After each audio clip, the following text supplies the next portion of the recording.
Hey math kids, today we're going to talk about simultaneous equations, and we're in section 1D in your book, and we're going to start with example 9.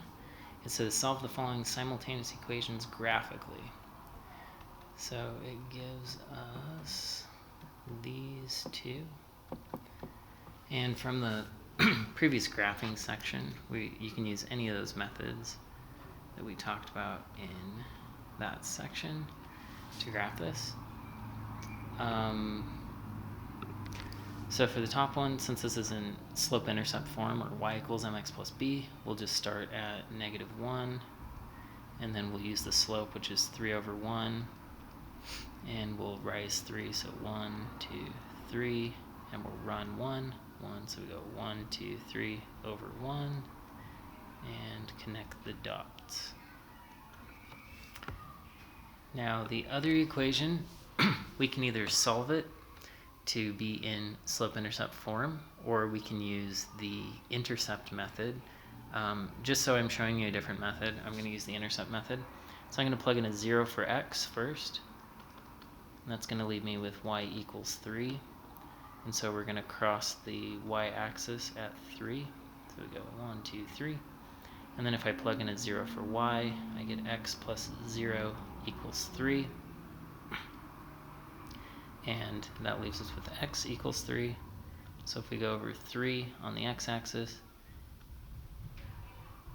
we can see where those cross. Now, this method is going to work best if you use graph paper and maybe like a straight edge to make sure you're drawing your lines straight. This is definitely not the best exact method, but we actually, on this barely legible graph that I made, we can see that it's crossing about right there, which is going to be 1, 2, or x equals 1, y equals 2. And if we want to check those answers, we can take each of those and plug them into either of the original equations and make sure we get a true statement. So if I plug in a 1 here, I'm going to get y equals 3 times 1, or not y. I'm going to plug in the value for y. So 2 equals 3 times 1. So I plugged in the value 2 for y, 1 for x, minus 1. 2 equals 3 minus 1. That's a true statement, so we know that these are true. Okay, I could have done the same thing plugging in the second one. All right, so now we're going to move on to example 10. And this time it wants us to solve simultaneous equations, but this time by the substitution method. So the substitution method is just what it sounds like. We're going to solve one of the equations for something, and then we're going to plug it into the other one. Okay, so since this is already solved for y, I'm just going to use this equation and then plug it in right here for y. So I still have 2x plus 3 times y equals 16. I like to do big parentheses just to make it clear. And then I take that, since y is equal to x minus 3, I'm going to plug in x minus 3 right there. Now from here we just need to solve for x as our big goal, but we need to do some simplification. So we get 3x minus 9. From that, we still have this 2x out here, and this still equals 16. Combine like terms right there. So we get 5x minus 9 equals 16. From here, we just add 9. Once again, we're just trying to solve for x. And the final step of algebra for this part is divide by 5. So x equals 5. Now that's not our final answer. It's a piece of our final answer. But we also need to get a y value. So I'm going to take this and plug it all the way into either of the beginning equations. I think it's going to be easier if I plug it into the top one though. So now I'm going to get y equals 5 minus 3, and so y equals 2. And generally we want to just write our answer as an ordered pair, and so I'm going to say my final answer is 5, 2, like that.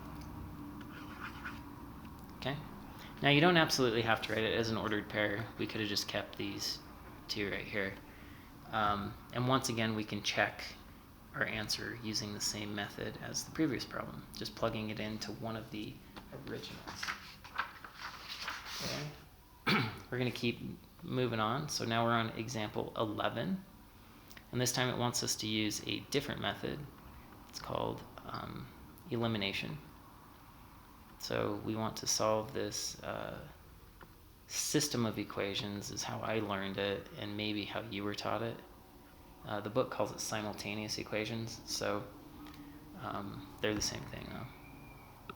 Okay, this time we want to use elimination.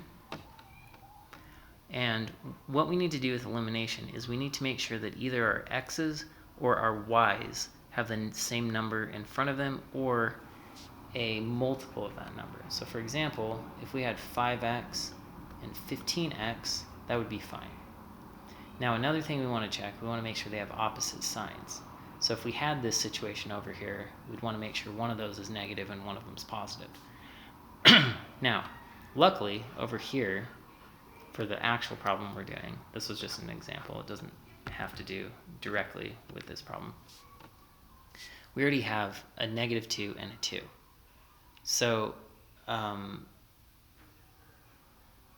in this situation, we'd have to play around with it to make it work out, but over here it's already going to work out because we need to have a +2 and a -2, or positive and negative of the same number. Then we just add them together like this, just like a plus sign, add them, common terms. And so this is going to be 8x. The y's will cancel, -2y, 2y will cancel. And then right here, we just add 7 and 17. We end up with 24.